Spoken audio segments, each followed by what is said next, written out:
Hello, I'm Stephen Johnson, and I'm the author of Tuggers Mob, which is a finalist in the Ngaio Marsh Awards this year for the best first novel. I'm very chuffed to have reached that stage because I consider myself an accidental author. This was crafted while driving 33,000 kilometres through a dozen countries and 150 campsites in Europe in a 7-metre motorhome. The intention was to escape work.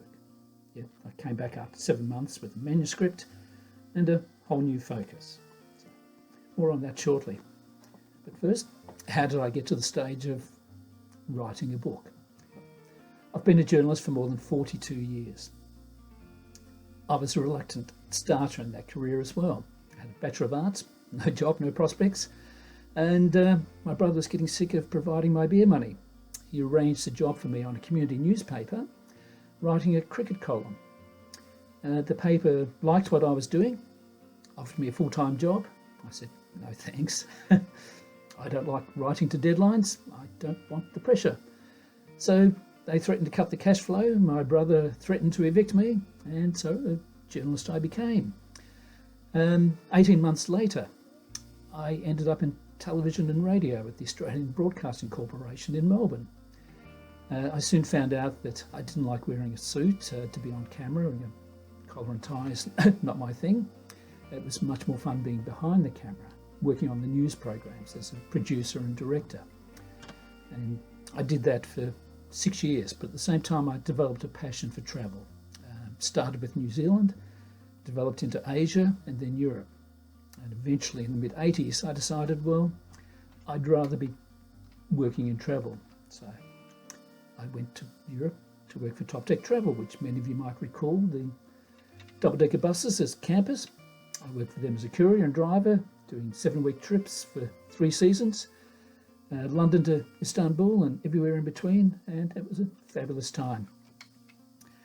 Until a Kiwi lass decided, convinced me that we were going to be husband and wife forever, and it was time to raise a family. And we ended up in New Zealand, where I became the senior producer on the network news in the early 90s. Being a traditional nomad, I eventually ended up at TV3, Touchdown Productions with Julie Christie, where I produced one of the early reality programs called Police Stop. You might recall that was presented by Bathurst legend Peter Brock. And then in the last couple of decades, I moved into sports production, working at Sky Sport on just about every sport under the sun, and for the racing board. And they were fabulous times. I really enjoyed it. I loved the visual storytelling. I preferred that to my words, to my writing. And then you reach a certain stage. Mine was 60, and I decided it was time for a change.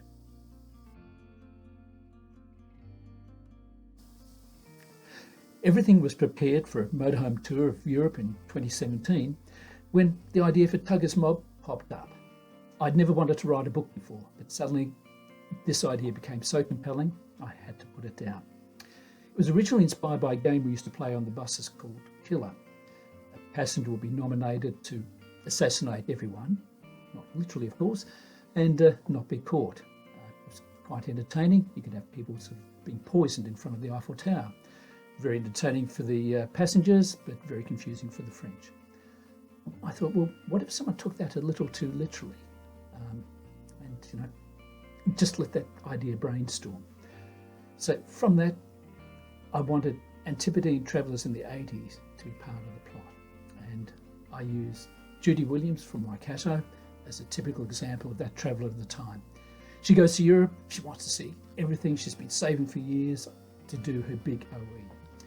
She books a bus tour. Unfortunately, she runs into Tuggers Mob on the tour. Tugga Tancred becomes obsessed with her.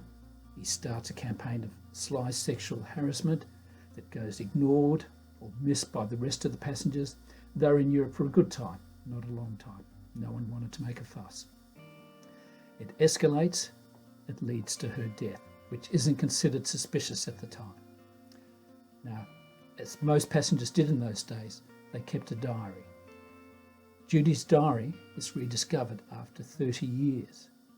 It starts a campaign of revenge that the perpetrators never see coming. I wanted something different from a police procedural.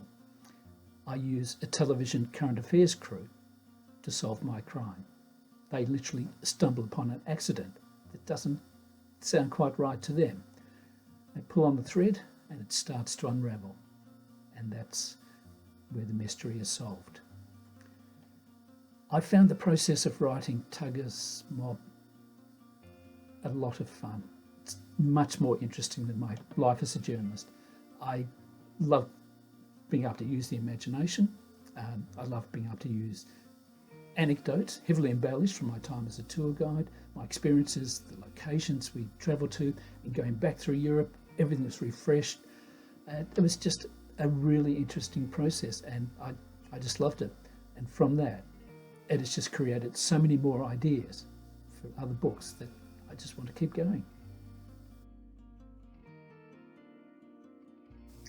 I can still recall that tingle of excitement when watching the video that revealed Tuggers Mob was one of the 4 finalists in the Ngaio Marsh Awards for the best first novel. It was so unexpected. It was also the greatest encouragement that a first-time writer could ever have. As I was tapping away at the manuscript on the trip in Europe, I thought I had a good story.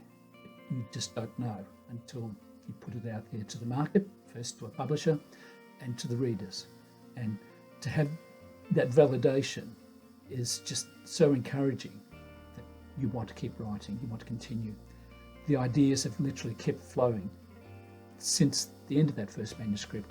And I've got books here to keep me going for about another 20 years. The earliest literary influence for me, like for many, was Enid Blyton at school with The Famous Five and The Secret Seven.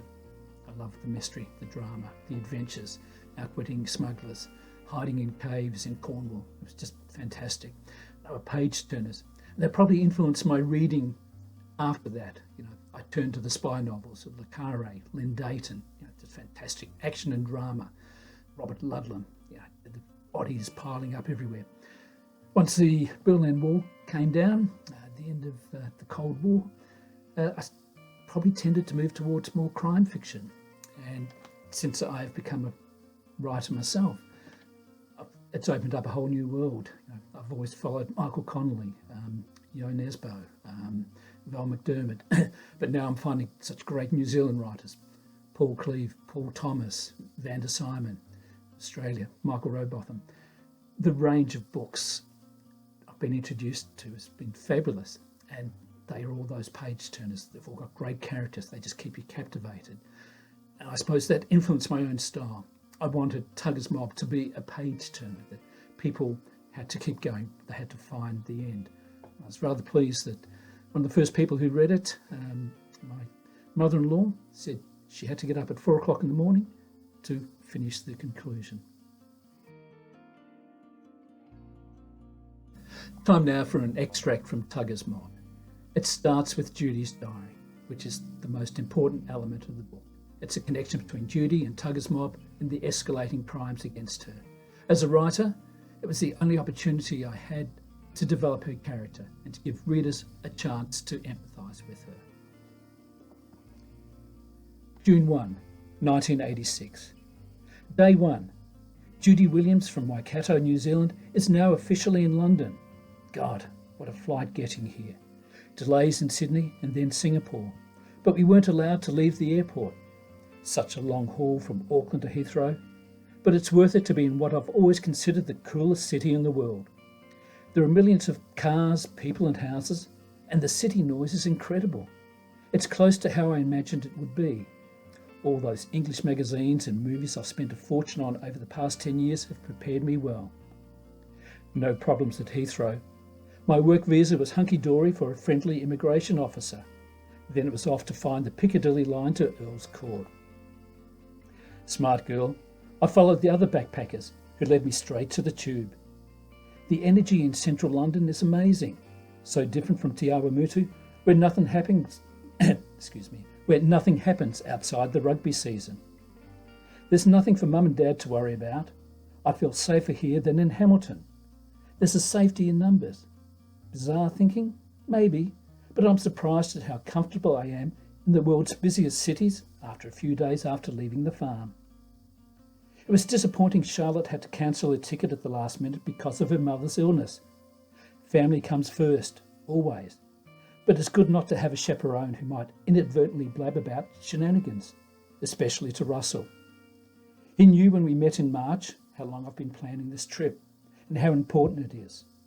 I'm glad he understands, and we'll see what happens with that relationship when I get back to New Zealand. The hotel on Hogarth Road was a hop, skip and jump from the tube station. It's grotty, and there's a shared bathroom down the corridor where you pay 25p for a trickle from the shower. I'm sharing the room with two Aussie girls.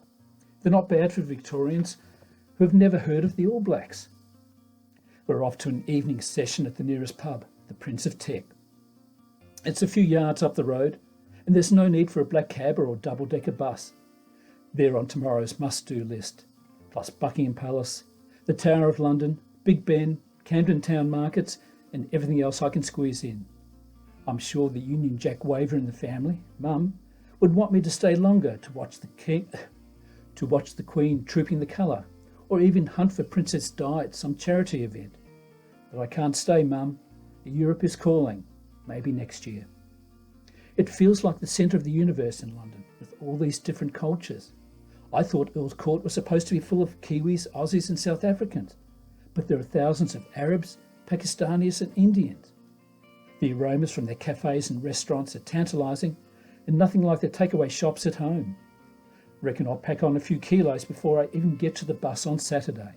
Imagine, 5 days in London, then bonjour Paris. Judy Williams, you are going to have the time of your life. For a 30-year-old trip diary, it was in remarkably good condition. The front and back covers were festooned with a montage of entrance tickets and holiday snaps of mid-20s travellers at Europe's most famous landmarks. They appeared to be Aussies and Kiwis, judging by their scrappy t-shirts, battered shorts and thongs, or jandals, depending which side of the Tasman you call home. Droopy moustaches were the fashion for the men who lounged on the greenery in front of the Eiffel Tower. Most of the women wore summer dresses that would have seen them refuse entry into Notre Dame, the Vatican, or a host of other must-see European sites in the 1980s. New Zealanders called it the Big OE, Overseas Experience. Australians never bothered with such lofty titles for their backpacking days, although their aspirations were the same, to see the world and have fun. It was a rite of passage, a transition from the innocence of a carefree South Pacific adolescence to becoming citizens of the world.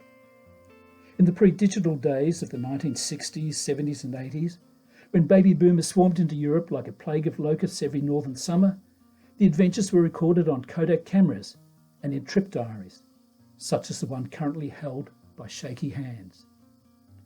The images had faded slightly, but not nearly as much as might be expected, given the passage of time from the first excited scrawl in London to the latest perusal by the current reader, who wasn't the author.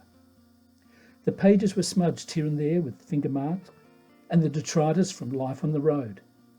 Pizza, sausage, calamari, beer, wine and chocolate.